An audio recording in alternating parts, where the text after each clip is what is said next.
श्री शिवाय नमस्तुभ्यम।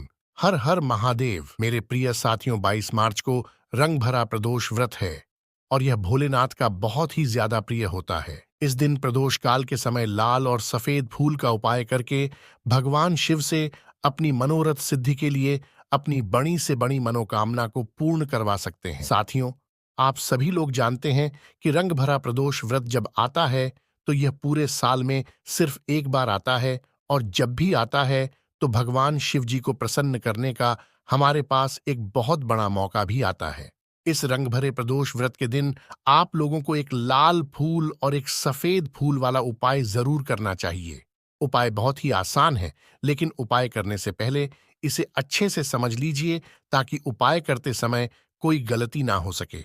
सबसे पहले तो आप ये समझ लीजिए कि इस उपाय को किसको करना है। तो देखिए, इस उपाय को घर के सभी सदस्य को करने की बिल्कुल भी जरूरत नहीं है। घर की बड़ी महिला सदस्य इस उपाय को कर सकती है। यदि किसी कारणवश वो नहीं कर पाती हैं, तो ऐसी स्थिति में घर का बड़ा पुरुष सदस्य इस उपाय को कर सकता है और इसका जो फल है उसका पूरे परिवार को लाभ मिलेगा। अब आप यह समझते हैं कि इस उपाय को हमें किस समय करना है। तो इस उपाय को आप शाम 5, 6 या 7 बजे के आसपास कर सकते हैं, क्योंकि प्रदोष काल का समय शिव जी को अति प्रिय है। तो साथियों, मैं आपको यह बता दूं कि इस उपाय को हम अपनी मनोकामना पूर्ति के लिए, परिवार की खुशियों के लिए, धन संबंधी समस्या जैसे यदि आप बच्चों का विवाह करना चाहते हैं और आपके पास धन की समस्या है, यदि बच्चों के विवाह में लगातार अड़चनें आ रही हैं, यदि परिवार में किसी को गंभीर बीमारी है, तो निश्चित ही यह रंग भरा प्रदोष व्रत आपके जीवन में हर प्रकार की खुशियां ला सकता है।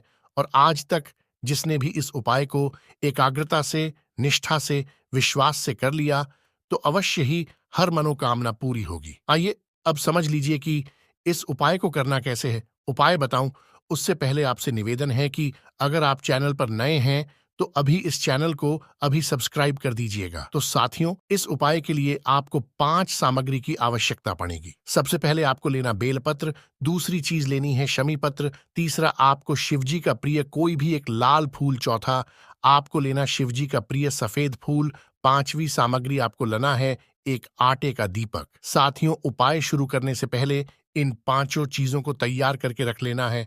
अब आपको इन सामग्री को लेकर चले जाना है शिव जी के मंदिर, जो भी आपके घर के पास में हो, जहां पर शिवलिंग विराजित हो, शिवालय हो, वहां पर आप पहुंच जाएं। अब सबसे पहले आपको भगवान शिव की पूजा अर्चना करनी है। अगर सुबह के समय आप यह उपाय करने गए हो तो एक लोटा जल या जो भी पूजन सामग्री लेकर गए हो, उससे पहले आपको पूजा कर लेनी है। अब आपको वहीं बैठ जाना है और उस आटे के दीपक को गाय के शुद्ध घी से प्रज्वलित करना है और उसे शिवलिंग के पास में रख देना है। उसके बाद आप शिवलिंग के पास बैठ जाइए। अब आप शिवलिंग के ऊपर माता अशोक सुंदरी का स्थान देख लीजिए। वो जो स्थान होता है वो जलाधारी के ऊपर होता है, जलाधारी के बिल्कुल बीचों बीच में होता है। अब आप सबसे पहले बेलपत्र उठा लो। उस बेलपत्र को माता अशोक सुंदरी जी वाले स्थान पर समर्पित करना है। बेलपत्र की डंडी का मुख जलाधारी की तरफ होना चाहिए, जहां से जल नीचे की तरफ बहता है, और बीच वाली बड़ी पत्ती का मुख शिवलिंग की तरह होगा।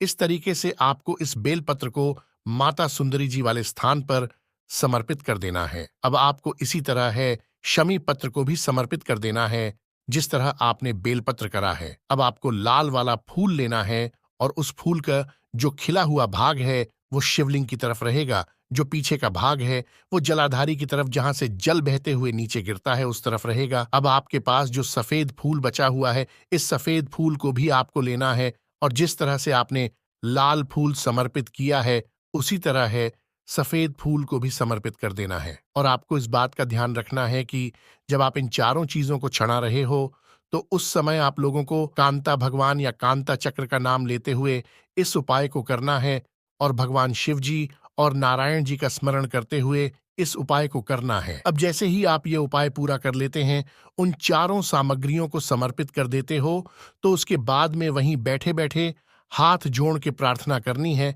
आपकी जो मनोकामना है उसके लिए सच्चे मन से, निष्ठा से, एकाग्रता से प्रार्थना करनी है। तो साथियों ये बहुत ही पावरफुल उपाय है और इस उपाय को करने का मौका साल में सिर्फ एक बार आता है, तो इस उपाय को आप अवश्य ही कीजिएगा। मेरे प्रिय साथियों, यदि वीडियो का कोई एक भाग भी आपको पसंद आया हो तो इस वीडियो को लाइक अवश्य कीजिएगा। इस वीडियो को जरूरतमंदों तक जरूर शेयर कीजिएगा। कमेंट में जय श्री कृष्ण लिखना बिल्कुल मत भूलिएगा। और अब अंत में एक बार फिर आपसे निवेदन है कि चैनल को अभी सब्सक्राइब कर लीजिए। ये आपके लिए बिल्कुल फ्री है, लेकिन इससे हमारा मनोबल बढ़ाता है। तो मिलते हैं अगली वीडियो में एक नए समाधान के साथ। जय श्री कृष्ण।